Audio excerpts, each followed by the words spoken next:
Putin says Russia is open for business in the world's weirdest auction. Videos supposedly showing Ukrainian men being kidnapped and sent to the front lines surface on X. Elon refuses to tell Rogan the main method of governmental corruption because he fears for his life.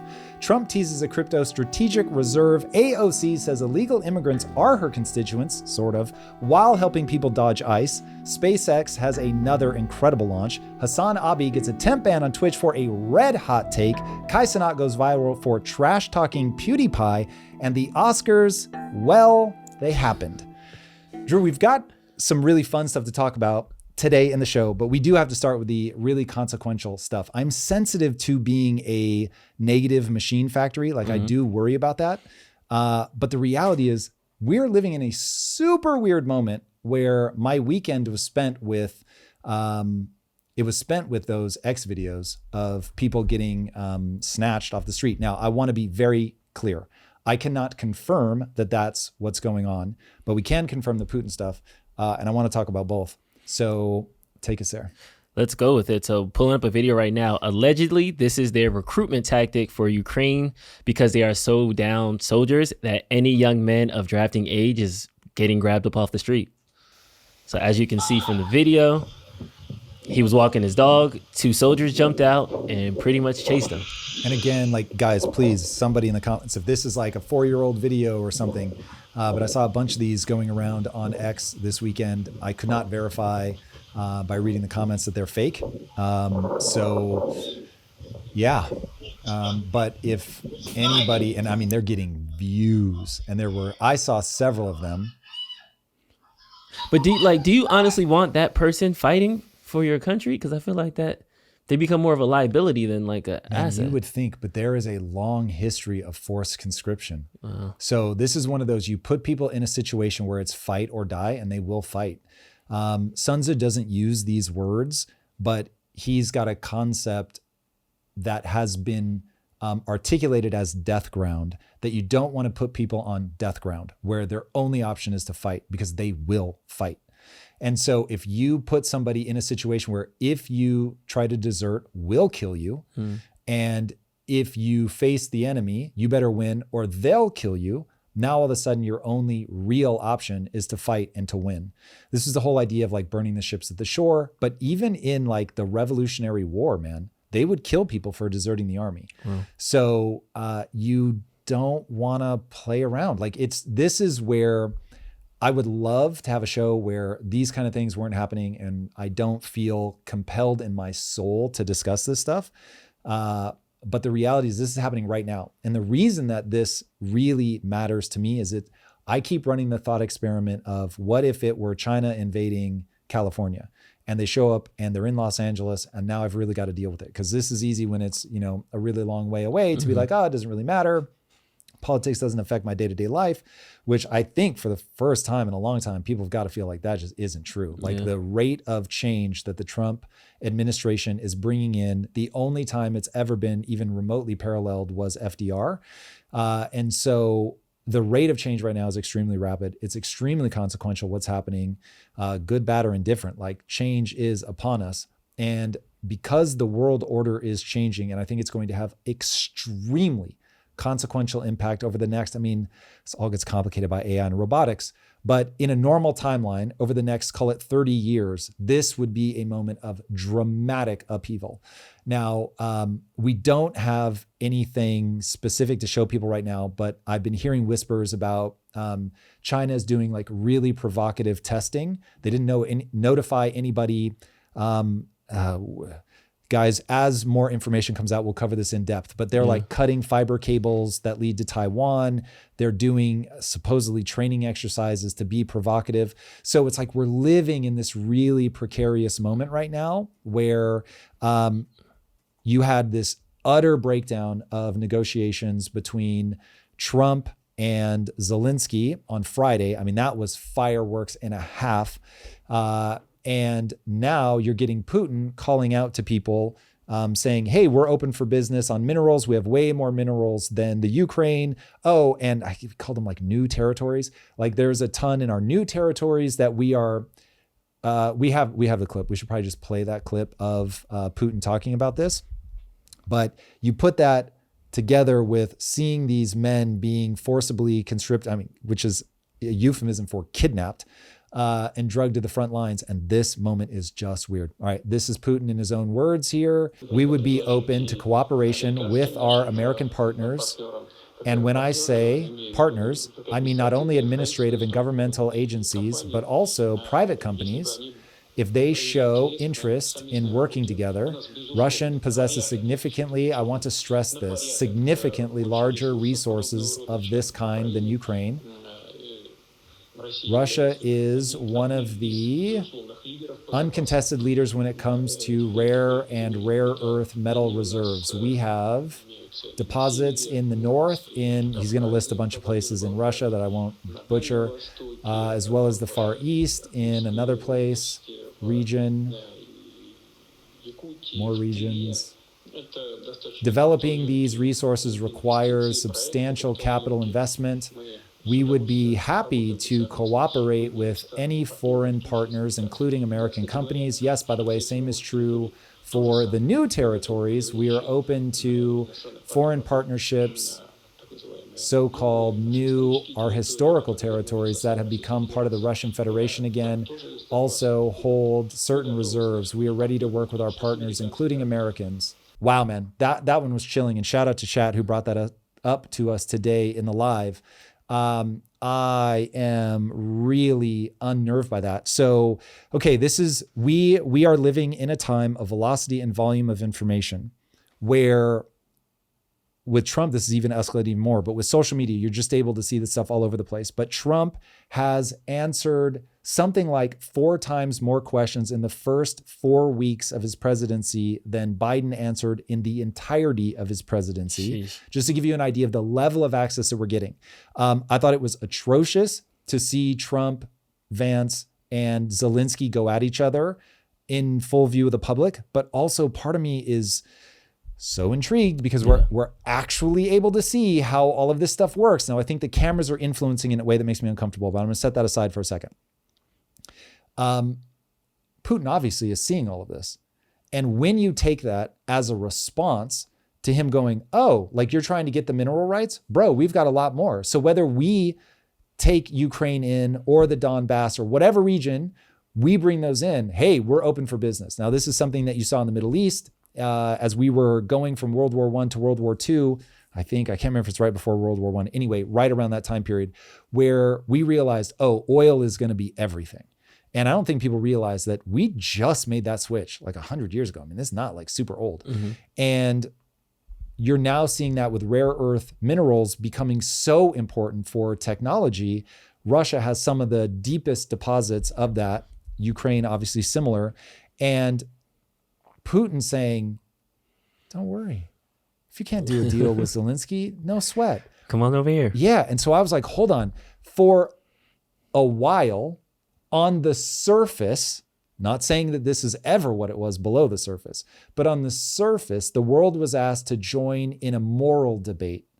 You had Putin, the aggressor of Russia, coming into the Ukraine, violating their sovereignty, killing God knows how many people, north of 1 million people lost when you combine the two sides. Some say millions. I don't know the exact number, but it's way too much. Mm-hmm. And that felt clear. Now, of course, anytime something seems clear, it's probably been simplified beyond recognition, but that felt clear. Like I understood the moral argument. I understood where I was in this landscape. Can't invade a sovereign nation, all bad, ice Russia out. This is terrible. Now, this is shifting and we're actually getting into, is this what this is really about? Like, is this a resource grab? Is this Putin with territorial inclinations? Is this about NATO coming up against the border? Is it both? Almost certainly yes. And I'm sure a lot more things that we don't see.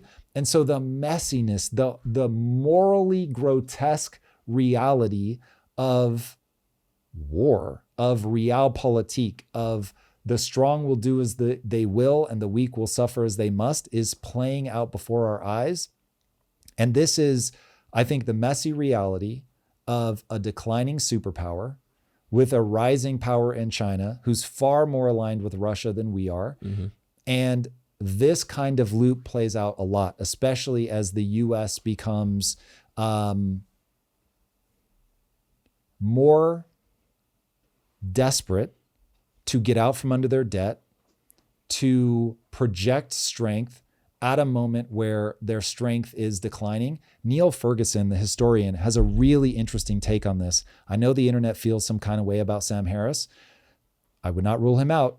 And Neil Ferguson on Sam Harris in a very recent episode was talking about, if you read Trump as somebody who believes that America is actually in a weakened position, suddenly the way that he's behaving actually makes more sense. Somebody who believes they need to project power, need to reestablish power, he makes a lot of sense. Somebody who believes that we confidently are just the strongest, the best, that, he starts making a lot less sense. And I kind of get that read. So it is a hyper consequential moment in which the decisions that we make as a nation are going to matter tremendously. And morally, this is going to be debated for the ages. Should the US have forced Russia onto what they may consider death ground by moving NATO up to their border? Should Russia ever have invaded a sovereign nation when it's call it a soft threat? Should we be talking about mineral rights? Or should we just be talking about either borders matter or they don't? I mean, that's kind of where I want to pull it, is back to the war aspect of it, because Donald Trump tweeted over the weekend, this is the worst statement that could have been made by Zelensky, and America will not put up for it much longer. Is what I was saying. This guy doesn't want to be peace as long as he has America backing and Europe. In the meeting they had with Zelensky, stated flatly that they cannot do the job without the U.S. Probably not a great statement to have been made in terms of a show of strength against Russia. What are they thinking? So this is in reaction to Zelensky saying that there's the end of the war with Russia is very, very far away. So we were, it seemed, on the brink of peace on Friday to now the war is very, very far away. Zelensky just got a $2.8 billion loan from the UK to continue financing the war. With Russia now coming out offering these mineral rights, do we see that this as a way to kind of end the war? Or is it just jockeying position at this point? So let's play that thought experiment out. For that to be true, what would have to happen is the US would say, yeah, we're going to stop funding them because, of course, Russia, right now, we have iced Russia out as much as humanly possible. It actually didn't work nearly as well as we thought, but we have done everything we can to ice Russia out of the global economic system without causing a recession around the world because of energy costs. So it's a delicate balance, but the US has gone way out of their way to make it economically difficult for Russia to function, period, full stop. So we would have to back off of that. Presumably, I'm guessing. But if I'm Putin, I'm like, hey, we're open for business, assuming you stop fucking trying to annihilate us economically. And oh, by the way, like the way that he said, Putin is many things, but a fool is not one of them. And when he says that, oh, these new territories also have these incredible deposits, he's saying you don't have to choose. You don't have to choose between the mineral rights in Ukraine. Make a deal with Russia, you get it all. You get both. Dude, if we did that, yikes. Okay, admittedly, we are now leaving the part that I feel that I'm thoughtful about into the part where I have an emotional reaction. Nobody distrusts their emotions more than me, but I believe give people a sincere take, a sincere, strong take, and then people will think through the problem on their own. They have to. That really freaks me out. I'm not saying that's not realpolitik. It is, but God damn, is it morally gross. So it's saying, let us reabsorb that. It gives us NATO distance. It gives you the economic advantage that you want, but it's so in the daylight because this is what it always has been, right? It's always been this. It's always been this with mineral rights, with oil, whatever. But man, do I miss the days where we had like a cover story. And I'm conflicted. I don't know why I like that. Because whatever is true, and you want to be dealing at the level of truth, but I have this really weird moral discomfort with just saying the thing. I don't know, man. It is bananas. So anyway, I'll have to grapple with that. Everybody listening will have to grapple with that. But I really, really, really don't like that. Now, you've got Zelensky and Europe pulling in a different direction, and Europe realizing that they may have to go their own way, because for the first time, these guys are really realizing, oh wait, Trump, their perspective. Trump may be so unhinged, he may actually not back up his NATO alliances. And if that's true, we've got to fund our own militaries. We've got to be ready for this. History, this is not my quote, but I don't remember who said it. History, the only consistent part is the law of unintended consequences. And so there are going to be all these crazy butterfly knock-on effects of things that we just can't imagine.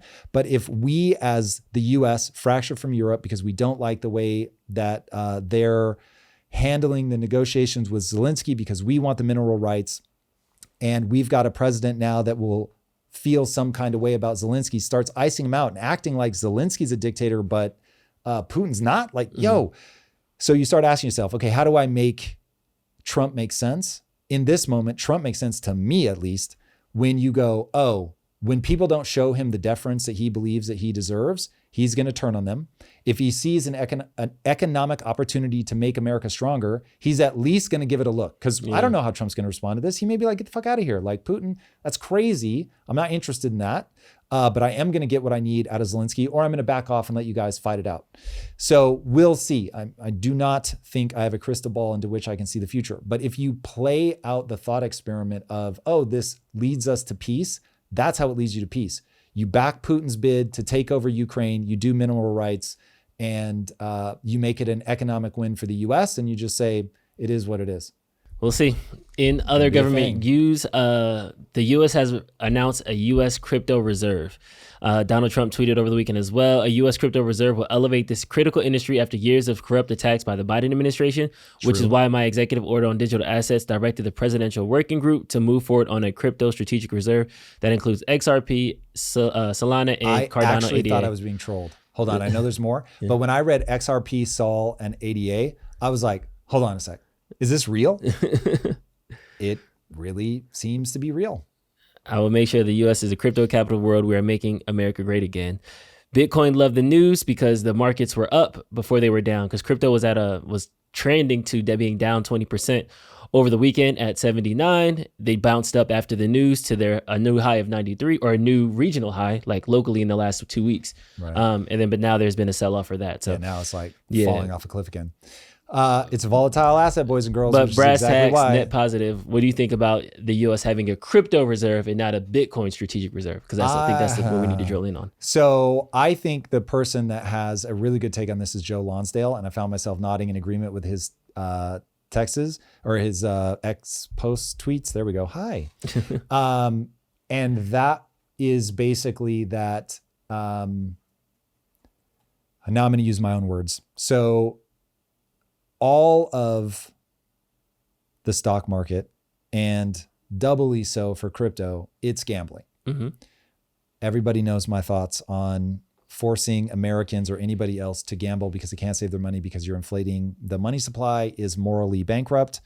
But nonetheless, that's the position that we're in. I do not like the idea of the government taking your taxes and gambling on crypto. If it was BTC, I would feel less about it just because I have my own personal thesis about what Bitcoin is. But even that, I would question it. And what I was saying during the live is this gives me Sam Bankman-Fried vibes. Let's remember that Sam Bankman-Fried ended up, at least in one snapshot in time, being right. And it was, let me steal your money, and I'm going to, without your knowledge, I'm going to invest that in things that will return more money. And I think it did. If they had just let it go, I don't know if it's still true, but for at least a moment in time, he was right and he was up. And so we put him in jail for basically ever because he did that. Because we're like, yo, I don't want you gambling with my money. I gave you money for one thing and you did something else with it. And now the government's saying they're going to do the same thing. And I'm just like, what? I don't want them gambling with my money. Now, it gets complex when you start talking about a strategic, a sovereign wealth fund, because now you're talking about like, hey, if we can get a deal done for TikTok, for instance, should we be able to capture some of the upside of that for the American people? I actually kind of dig that. But also, When you fuse the government and corporations, it's called fascism.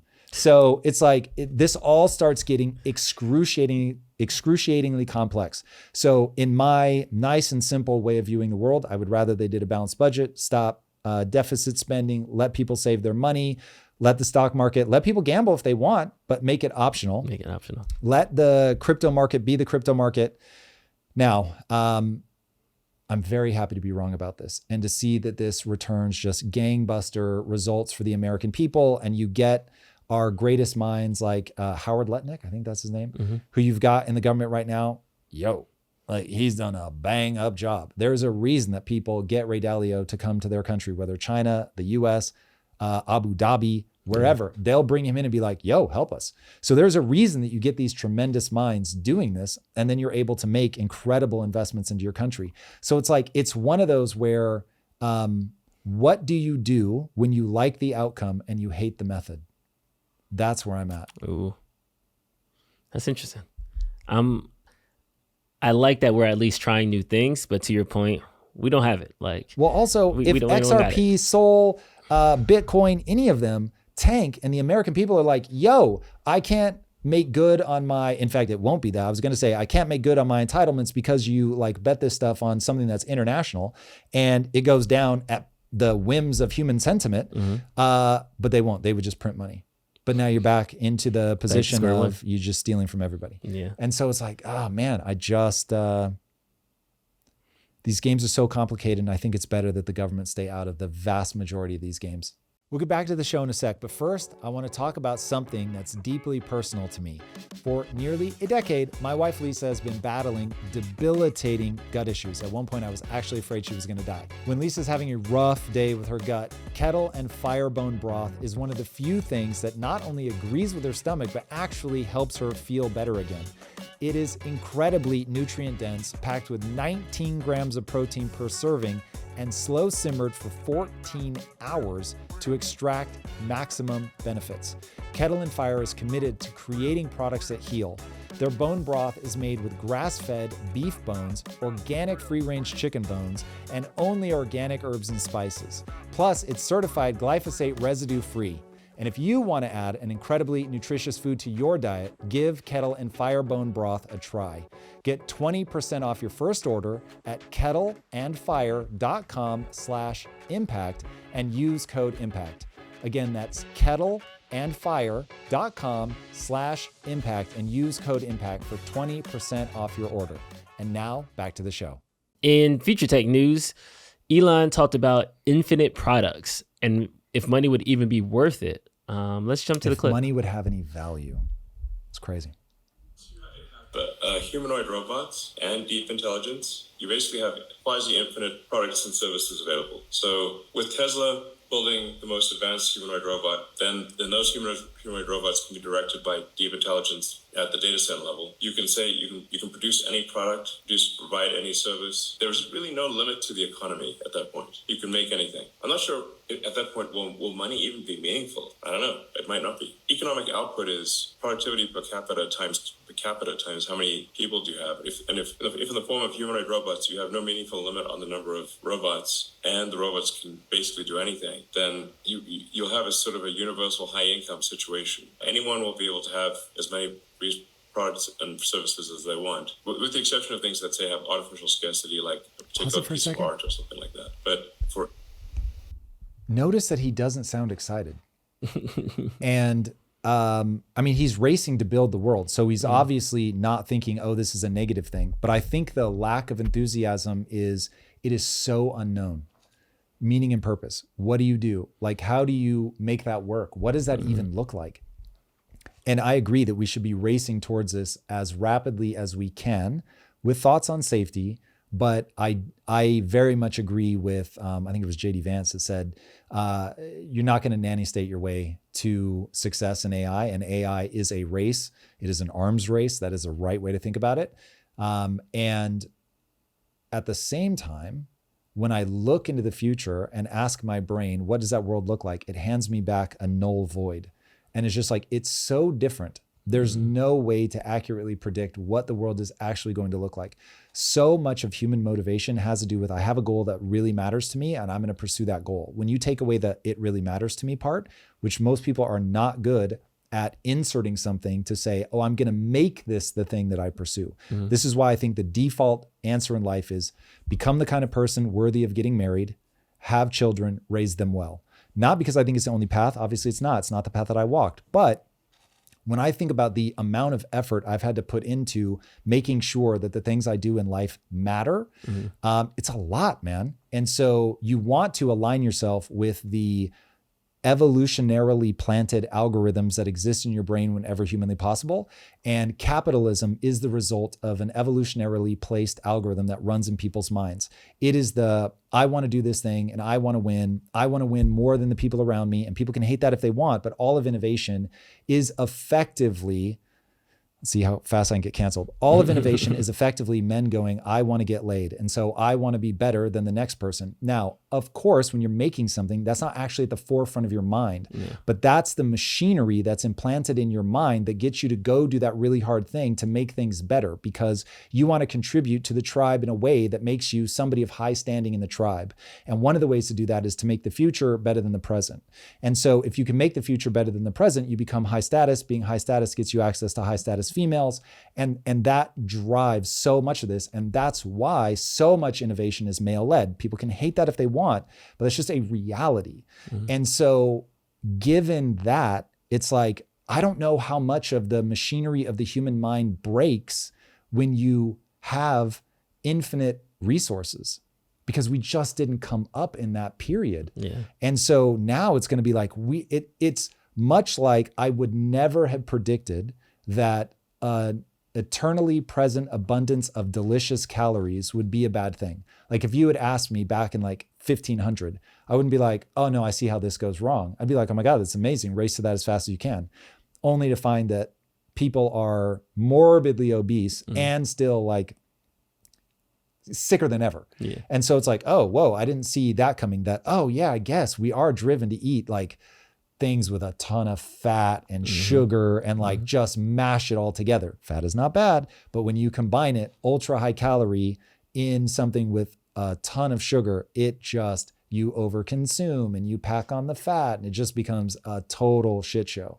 So I worry that there is a similar lurking problem that we have not yet identified that will raise its head once we have that kind of abundance. I agree. I took his lack of enthusiasm though, where I differ from you, is that it wasn't necessarily that he's harping on the meaningless problem, but more so that it's such a sure future that he's like, oh, okay, this is going to happen, then this is going to happen, this is going to happen. So you just took a de rigueur. No, I'm on my way. Yeah. Give me 3 years and that's exactly when it's going to happen. I'm going to say hard pass on that. So this is Elon Musk who said AI is a demon summoning circle and you have no idea what you're going to get. Now, admittedly, he now pegs it, and as far as I can tell, he's just guessing, but he says 80% likelihood that it ends well. Cool. But like, I don't think you go from the guy who says AI is a demon summoning circle to your lack of enthusiasm when you define the future is just, oh, but it's just so commonplace. This is a guy that when he wants to get excited, he knows how to transmit that enthusiasm to get people on board. Mind reading, danger, Will Robinson.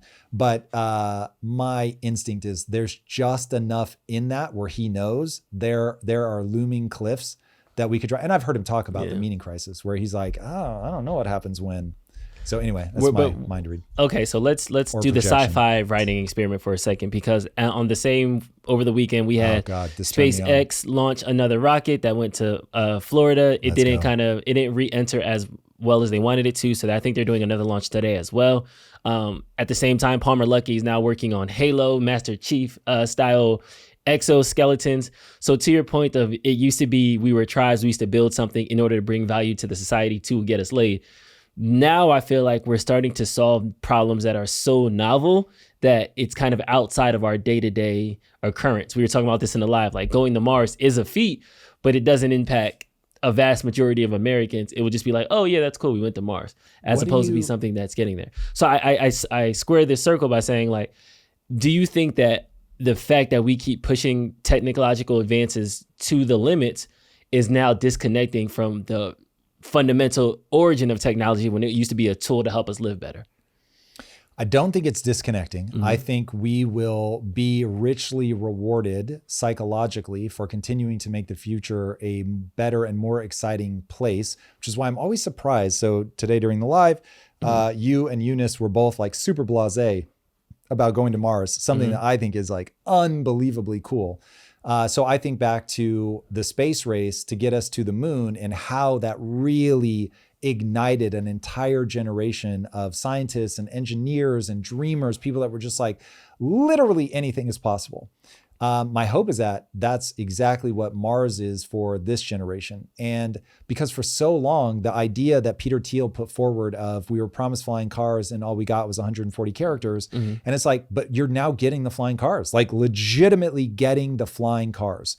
And so it took longer than expected. Maybe it came in a form factor that we weren't expecting, but it's unbelievable. And I am on fire. This is why I say like, having to start with the stuff about forced conscription and the crazy negotiation over mineral rights, not ideal, because I would much rather be focused on all this incredible, exciting, like sci-fi come to life stuff, because this really is, despite all the madness, this remains the most thrilling, exciting time to be alive.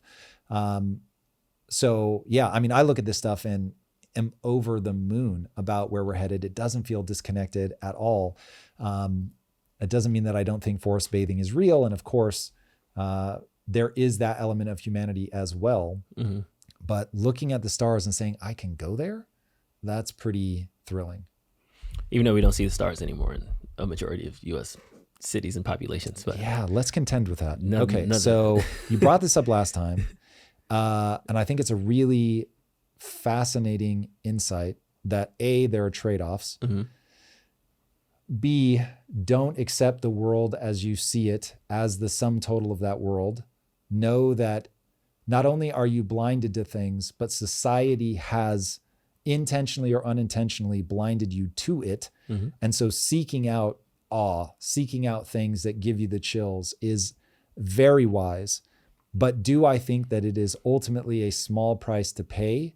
Yes, which is why humanity has raced forward technologically as hard and fast as they have, because let me tell you, go watch a season of Alone and tell me that that's worth being able to see the stars for. When you can still drive to Joshua Tree or whatever and see it, like when you have to fight for every calorie and your life is just completely occupied by survive this winter. It's just a different game, man. And if you really want to freak yourself out, I showed everybody that book that I'm reading now about Mao's China called Tombstone. Dying of starvation is gnarly. There was a few towns in China where they found clay, like dig up and there's clay. They found clay, and apparently you can eat clay, but it doesn't have nutritional value at all. And so some percentage of people, they were just so hungry, they couldn't stop themselves from, they would literally line up. It's like your turn now to like dig and eat the clay. Some people would eat so much of it, it would kill them. Sheesh. And I just thought, bro, when you starve people long enough, they will cannibalize their own children. Read Red Famine, read Tombstone. They both talk about cannibalizing your own children. Okay. I know people with a full belly right now cannot fathom that they would ever do that. Humans do. They will cannibalize their own children. Enough said about that. They will eat clay.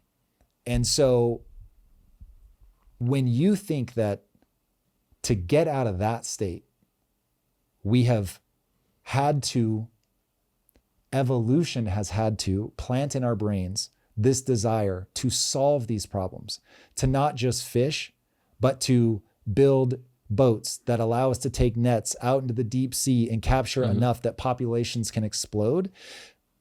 That's what it had to do to get us out of that constant danger of like, you might starve to death. It's pretty amazing.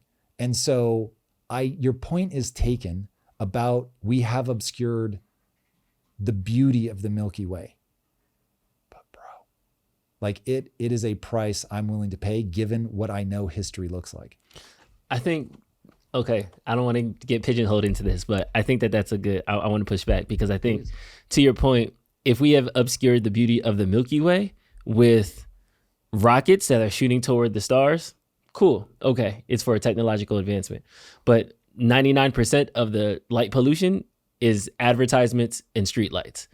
So it's one of those things that it's sometimes these technological advancements aren't necessarily for the betterment of society, but for the forwardness of personal interest. Second and third order consequences. Yes. There's no doubt. I'm so 100% glad that, because that is our perfect segue into the corruption piece of the show, Hey-o. which is as we're dealing with this, Elon was on Joe Rogan and didn't want to necessarily talk about the type of corruption that he's seeing in USAID. But I want to kind of pigeontail this with some of the other corruption links that we found today, whether it was AOC giving advice to illegal immigrants to circumvent ICE, or whether it was Jasmine Crockett talking about Trump as an enemy to the US, even though he was democratically elected in. So there's this kind of like, we are seeing the next movement and the next step that the human race is taking forward. But I'm sure we're not seeing all these second and third order consequences like corruption and some of these other things that might be a negative externality of that movement forward. Of the evolutionary algorithms in our brains, yes, I will give you that. Play this clip. This is nuts. It's more than just insider trading. Like the insider trading stuff, like the stock portfolio stuff is quite trackable, but it's a lot more than insider trading. The way they're acquiring wealth. Correct. And what other methods? I mean, this is really going to get me assassinated. It's like I'm not lengthening my lifespan by explaining this stuff, to say the least. I mean, I was supposed to go back to DC. How am I going to survive? This fucker's going to kill me for sure. In fact, I do think like it's like I actually have to be careful that I don't push too hard on the corruption stuff, because it's going to get me killed. Super unnerving. I don't think he's wrong. I think you have to plant a mile marker here and say, look, of course, he could be saying that because there is nothing else and he wants to make much ado about nothing and he wants to fuel Doge and he just wants people to get behind him and accept that like there's this crazy thing that's happening and you just got to trust me and I can't talk about it because I'll get killed. Cool. While fully acknowledging that, at the same time, in the full interview, he talks about like when you have people that are in the government, because he was saying you should, I think this all started when he said you should pay people more in the government. And Rogan was like, huh? Why would we want to do that? And he was like, because you create a forcing function for corruption. These guys are living in DC, one of the most expensive neighborhoods in the world, which is already like, hey, that should raise questions. And these government bureaucrats are in a district with terrible schools and they can't afford to put their kid in private school. And so now you create this forcing function where they're going to take corrupt money so that they can do it for their kids. And he said, if I'm stopping people from doing that, then now all of a sudden they can fight against me or try to have me assassinated because they're doing it for their kids. And he was like, once you trigger that, he's like, now all bets are off. Mm-hmm. And so I do think that even if he's faking it, it isn't a fake idea that dragging the corruption into the light is exactly historically how people have been killed. I mean, you don't have to read a whole lot about JFK, which released them files, but you don't have to read too much about JFK before you go, ooh, there's some pretty compelling arguments that this was JFK just had his finger on too much money. Yeah. And so people were like, nah, gotta go. So people do crazy shit for money, crazy shit. And so if he really does see a vein of corruption, that would be so damaging to talk about that he's worried. I only hope that it does find its way into the public sphere, not attached to anyone in particular. But this is the kind of transparency that we want. That's the kind of transparency that we need, making that kind of stuff impossible, paying people well so that you get the best and the brightest. I'm here for that. But creating a forcing function for people to be corrupt, that has the worst second and third order consequences I can imagine. That makes sense to me. And then now I want to get to this NPR interview with AOC. Dispute, if that's the right word, with Tom Homan, the president's Homeland Security czar, so-called. You held an online forum a know your rights forum that he didn't like? What were you doing? What was your goal as you saw it? My job is to educate and act as a liaison of critical information to my constituents. And I was informing all of my constituents of their constitutional protections, and in particular, their constitutional protections against illegal search and seizure in the United States. Holman was upset, I suppose, because he felt that you were giving advice to people who are here illegally. Mm-hmm. Were you? I was giving advice to all of my constituents. I love anybody standing up for the constitutional rights that you have. However, when you say, and this is why I say, to be fair, she obviously did not come out and say, hey, even illegal immigrants are my constituents and I was fighting for them. But I think you'd be pretty hard pressed not to read between the lines and be like, hold on a second. You clearly don't have to worry about the people that are here legally, because ICE is going to look at them and be like, you're here legally.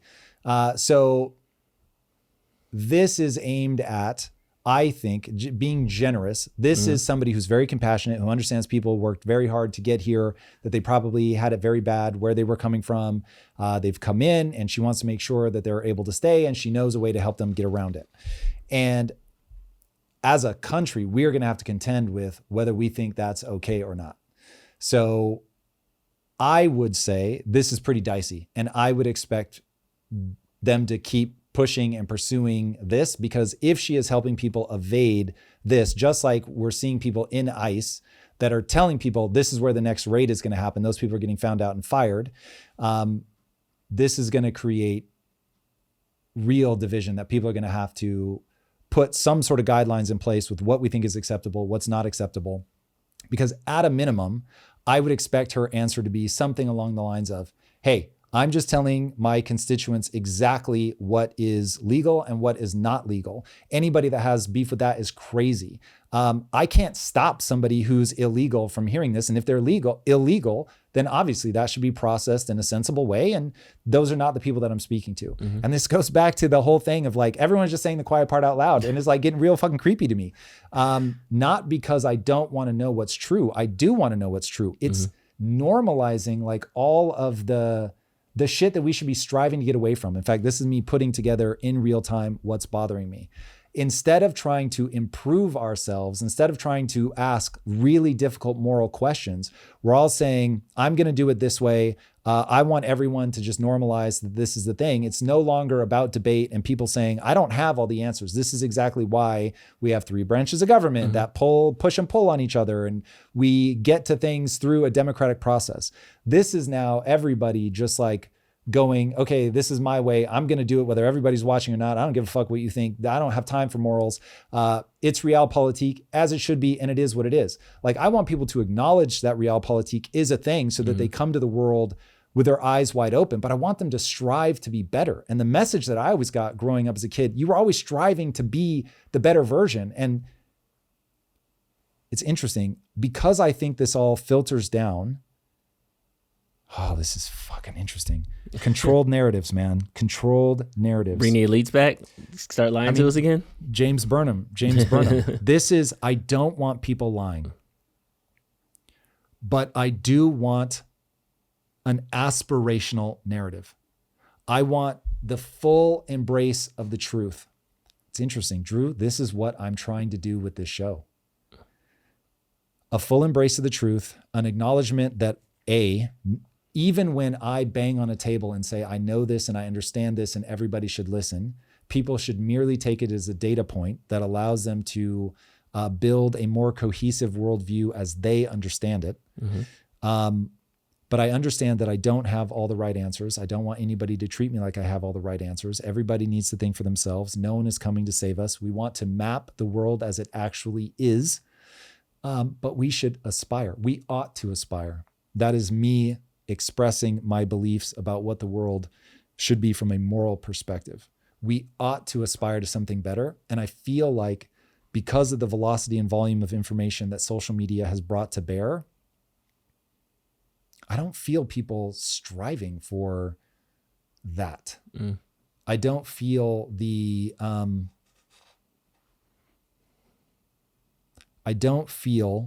that there is a cohesive moral narrative that we share.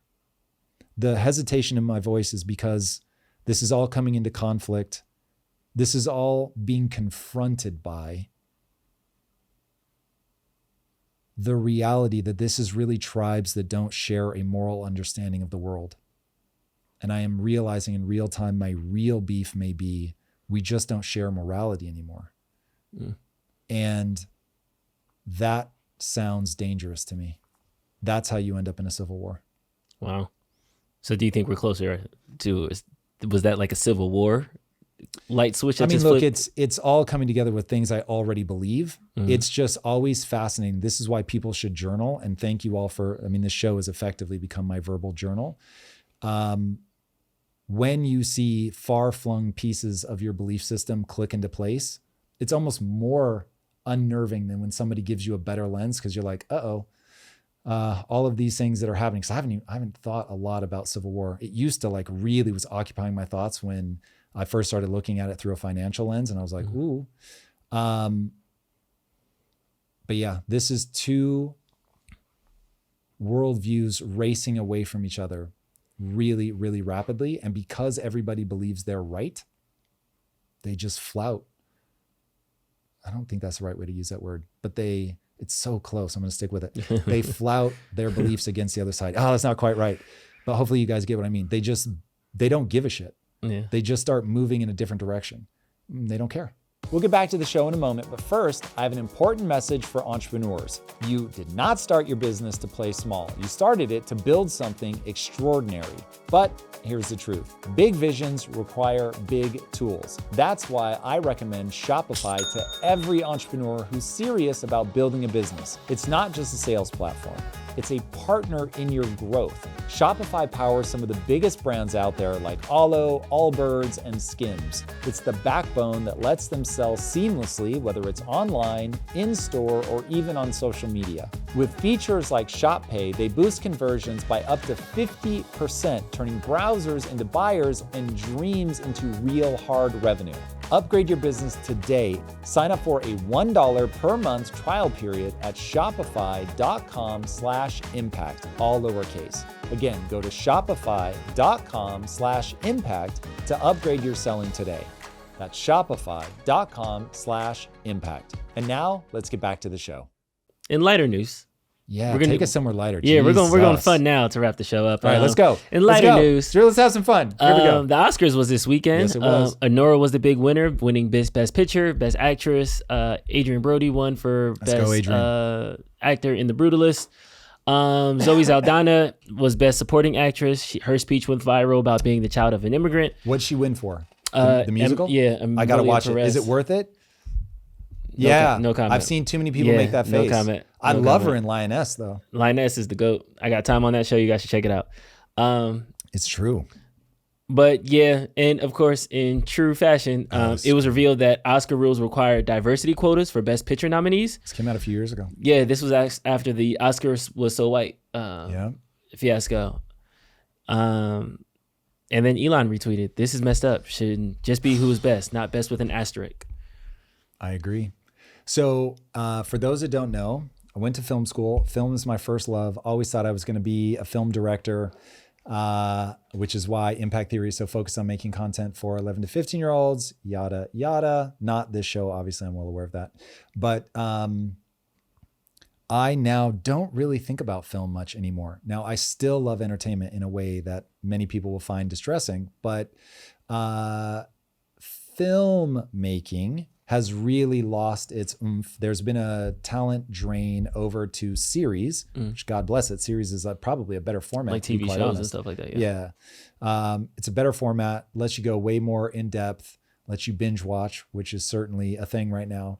But the thing that gave me a flag that I could plant and say, this is why I've sort of given up on Oscars, because I used to like fantasize about winning an Oscar, and now I legitimately don't even think about it. It isn't just this, but this just put a nice fine point on it, that not only in front of the camera, but behind the camera, Like you've got to meet certain quotas for your film to qualify. And that means that there are so many of the greats of cinema that wouldn't qualify today, which just strikes me as ridiculous. So that makes me sad. Like, I just want to see the art form do battle in the world of public opinion for the art. And the more you can blind people to anything else, just like the final piece of art, did it reveal something about the human experience? Did it make you feel something? That is the game for me. Yeah, I feel like all the award shows have lost their appeal. This takes me back to the Grammys a couple years ago, where like Kanye was pissing on his Grammy. Drake said he's never going to attend a Grammy. Piss on his Grammy? Yeah, he pissed on his Grammy. Drake said he'll never attend a Grammys again. So they were billed as the tastemakers, and these were the best of the best. And we're starting to realize that it is a biased group of people. It is a biased group of journalists. It's a very select, isolated group that you have to be in that ecosystem and in that world to understand the choices that they make. So by no means am I saying that the Oscars is worthless, but by no means do I think it is the crowning achievement of a creative that it was once billed as. I feel like there's a lot of extremely talented people who have made movies that touch my soul that never won a gold trophy. And I feel like that's the ultimate like nod is, will your movie last 10 years from now? There's a bunch of movies that went home with 10 Oscars, but after that year, you never think about them again. So interesting. So it's so interesting. It would be fascinating to do like, in fact, somebody please out there in the land of social media, do this, to give awards like a decade hence. So, all right, to qualify, you must be at least 10 years old and have stood the test of time. Yeah. And now we like do our thing. That would be really interesting. But this goes to cultural energy. Like it really is like, it's a moment. Even this show, we build around not just things that are evergreen. We build around like what's culture on right now. And that's part of the fun. Like you want to be in that stream that's just like, oh, there's so much energy around this. So I get why they would never work to do that sort of long-term thing, but is a far more fascinating, like, would I rather have created something that wins 10 Oscars in a year, or whatever award that I care about? Would I rather do that? Or would I rather be totally panned, but like 10 years later, people are like, yo, this is the thing? I'd much rather this is the thing. To be remembered would be phenomenal. To me, that's what art is about. But all right, moving on. This was a fun one that I found over the weekend that we have to talk about. So I'm going to give you guys the bullet points of what exactly happened. So I am Roy Lee. Shout out to him on Twitter. This was his week. So he makes Leak Code. It's a cheating tool for big tech interviews. He uses it on an Amazon interview and gets the offer. Then he YouTubes the entire thing, creating the code, using it during the Amazon interview, and tells Amazon to F off, declines it. Amazon then gets mad and emails Columbia and gives him a disciplinary letter. And then he tweets out the letter out loud.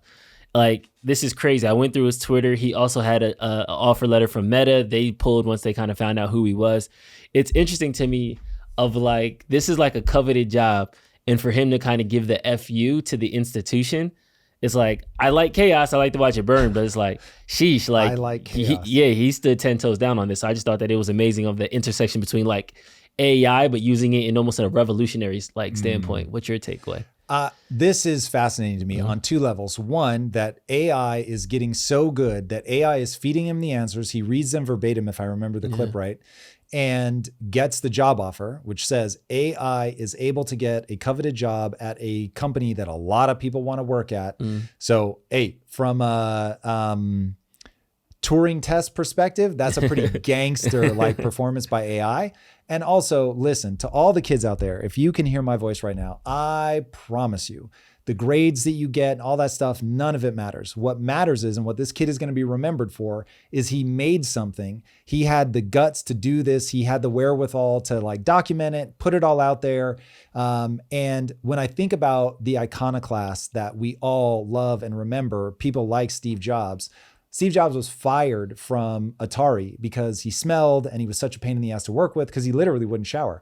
And so people that are not afraid to jump outside of the box, to really view the world through a totally different lens, if they have the intellectual horsepower and all that, it's not one dimensional, they end up creating true new novel things. So I have no doubt this kid is going to be just fine. The second way that I think that this is super dumb is that is just not the play.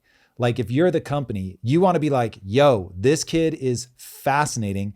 If I were, look, I get the guy that made him the offer feels like a fool, and so he's going to rescind it. Yeah. But if I'm high up in the company, I'm like, somebody reach out to that kid. I want to talk to him. I want to find out, is he only an iconoclast and he can't like be a part of a team and do a thing, in which case I don't want him.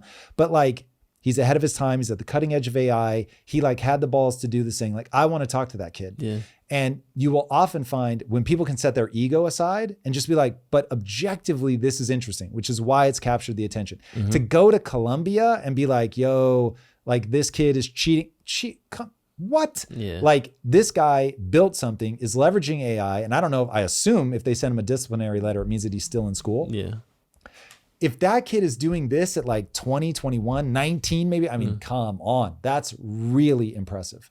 So yeah, I would be like, hey, I'm impressed. This kid's got something. Now, whether he can integrate with a team is a question that life is going to ask him. And if he can't, he won't go very far.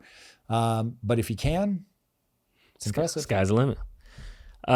In streaming news, Hassan was banned for Twitch for calling for the unaliving of Rick Scott. Nicely said. We have the censored clip here. If you cared about Medicare fraud or Medicaid fraud, you would kill Rick Scott. If you cared about Medicare fraud, We don't need to play it twice. Yeah. Yeah. Thoughts? It's a 24-hour ban, so he should be back relatively quick. But Okay, so he's right in that gray area of he did not say go unalive Rick Scott. He said if you cared about this thing, you would. So because I walk right up to the line. I'm not quite a free speech absolutist, but I walk up to the line. 24-hour ban by a private company. Cool. I got no beef with that. If you keep saying stuff like that, ban it for longer just because you don't want it on the platform. Cool. Should he be fined or arrested? Absolutely not.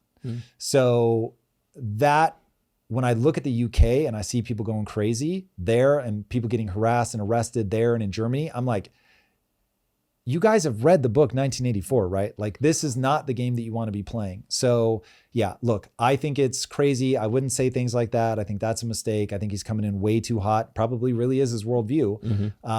But I hate everything about that. But I wouldn't, from the perspective of should he be allowed to say something like that? Yes. Is it in a gray area where I'm not surprised that he got banned for 24 hours? No, I mean, it's very much in that gray area. Nice. Kai Cenat also had a spicy take. Streamers were on the roll this weekend when he was talking about how he didn't understand why people watch PewDiePie. But I couldn't see how niggas got into PewDiePie. I'm sorry. Nah, I agree. I feel like I didn't watch him. When I looked into him, I'll be honest. That might be an outtake though. You feel me? It be like that sometimes, but everybody's not for everybody because some niggas might say that about you. Not facts. It be like that. Not for me personally. Robin's spitting facts over here. It'd be like that. Mr. Beast did retweet him and end up saying, yeah, it is an outtake. PewDiePie helped shape the YouTube landscape. So, I mean, that's facts, but like the fact that Kai Cenat doesn't like him, whatever. So, I mean, this is fun, to be really honest. I do love cultural drama like that, where people just want to have their take. So I am not at all above like being in the fray of ultimately meaningless things like that. But it is, not everybody's going to like him. I have to admit, I'm surprised he's still as big as he is. Like now when I look at, it feels like culture has moved on from that. But yeah, I mean, he terraformed YouTube. Like when I first heard how big he was, I was like, whoa, I don't understand the landscape. Like this is incredible. So yeah, I mean, shout out to all of our forebears. Like we are all standing on the shoulders of giants, and PewDiePie really did a lot of this stuff first, or certainly did it first and best, as they say. I mean, same, shout out to Rogan. Like say what you want. Like I forget the exact phrase. He did it best first. Like he was not the first podcaster ever, but he did it so well, so early that he is now reaping the just rewards, but he will ultimately be replaced by somebody. And culture is just going to move on like that. It just is what it is. Yep. Speaking of moving on, update from the streets. They're still trash. Let's go. Trash. Streets is trash. A girl got mad at me because I told her I didn't want to have casual sex. Okay. Streets is trash. Well, this just took a turn. Streets More is info, trash. please. First date, where are we at? No, it was dates number like 2.5. And you were just not feeling it. I wasn't into it. I didn't want to do it.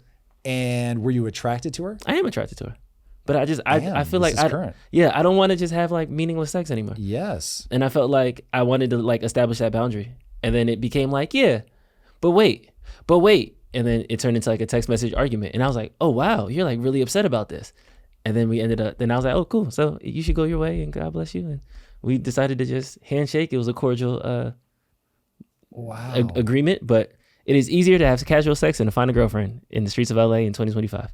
Whoa. Okay. just when I thought this was going to be like super light and casual. Drew, I love everything about this. Okay. So I'm team Drew for sure. Now, were you saying like, hey, no, I want to have more dates. we're not there yet and I want to keep going? Or were you like, this is a breakup because this is just casual for me and I'm not interested in having sex? No, it was, I want to see where this goes, but I feel like if we start to have sex now, I'm not going to learn more about you. I'm just going to be attracted to your body. And then before I know it, we're just going to be having sex all the time. And I want to see if there's something more to this than just us having sex all the time. Okay. Interesting. Mm-hmm. Why do you think that sex would make it harder for you to get to know her as a person? I believe that sex clouds your judgment. Mm-hmm. That has not been my experience, but that's full stop. Yeah, that's my complete sentence. I feel like what I think where I'm at in my life is I'm looking for like maximum compatibility. Mm-hmm. And I feel like sometimes when you have good sex with somebody, a lot of green flags or a lot of red flags start turning pink. You start to overlook some things because you like how they look. You know something about yourself, and I over-index on the sexual aspect, mm-hmm. and that blinds me. Very clear. Okay. Wow. Well, first of all, it's high-level communication, so I certainly commend you. It's also a extreme degree of self-awareness that most people lack, so double commend. It's interesting. I have not had that experience in my life, maybe just because that's not my blind spot, but mm-hmm. I've been married since I was 26. So take that for what it's worth. But that's really interesting. Now, I have a feeling that she took it as you're not attractive enough to have sex with. But I wasn't in the DM, so who knows if that's accurate. But when I think about if somebody has an emotional reaction to that, they feel rejected. They were rejected. You did reject her. She made an overture for sex and you said no. Everyone's going to feel some kind of way about that. Women probably 10x more, because it's usually a very useful strategy to be like, well, I'm going to give them this thing. Therefore, it will give me an opportunity to form a relationship with them. Men tend to bond. Like there's a great saying, women need to feel love to have sex, and men need to have sex to feel loved. And I've always thought that was bang on. Yeah. And so if she has learned over time that that's how to draw a guy in deeper, I'm sure it would be very disorienting for her that you were like, nah. And then her internal monologue is going to run away with her about what it means and all that. It's very interesting. Drew, thank you for sharing that, man. That is extremely. We were supposed to talk about this post, but we got a little bit derailed. Okay, this was hilarious. Divorce rates: men and women 49%, men and men 29%, women and women 72%. Men aren't the problem, ladies. Numbers don't lie. Okay, what's your first takeaway? Well, so the first thing I was like, there's no way this is true. Actually, that's not true. My first reaction was, oh yes, this is everything that I know about men and women. And then I was like, oh, okay, hold on. Let me look this up. This feels a little too memey to be accurate. Now, I haven't done in-depth analysis, but it does seem that it's not 100% correct. First of all, the stats seem to be coming from a UK study, and the UK study does back up the directionality of this, but the 72% is data from 2019 indicated that 72% of same-sex divorces involved female couples. So does that say the same thing? 72% of same-sex divorces involved female couples. So 72% of same-sex divorces are lesbians. Yeah. It doesn't say that women and women have a 72% divorce rate. There we go. That's why that doesn't sit right. Okay. So that isn't quite accurate, but it may even be a more, because it would be 28% For the of men, yeah. divorces are men. So look, it could be an even stronger indication. But anyway, that exact stat isn't represented quite accurately. But the fact that of same-sex marriages, 72% of them are lesbians, that is absolutely fascinating. Also, there is some, I don't know the exact stat, but most, so north of 50% of divorces are instigated by women. So now the question becomes, does that mean that women are more emotionally intelligent and they realize that this relationship is going nowhere fast and men are just too dim-witted at the emotional level to realize, oh, we need to pull out of this? I don't want to immediately say that it means what men want it to mean, but it is very, very interesting that women get divorced at a much higher rate. That's pretty fascinating. I'm going to leave this alone after my weekend, so I just want to leave the numbers out there. There it is. All right. That's all very, very fascinating. Everybody, first of all, make sure you're joining us live. We go live Monday, Wednesday, Friday, 8 a.m. Pacific time, most of the time. Check the schedule on Discord if you're ever unsure, but we're typically live during those times. We engage massively with chat. We'd love to see you guys there. And here, if you haven't already subscribed, be sure to do so, my friends. And until next time, be legendary. Take care. Peace. If you like this conversation, check out this episode to learn more. Trump, Zelensky, and Vance collide in a three-way train wreck that will cost an unknown number of lives. And is AGI here? Famous physicist Richard Feynman's son has an AI-induced existential crisis. ChatGPT 4.5 drops, and Sama says...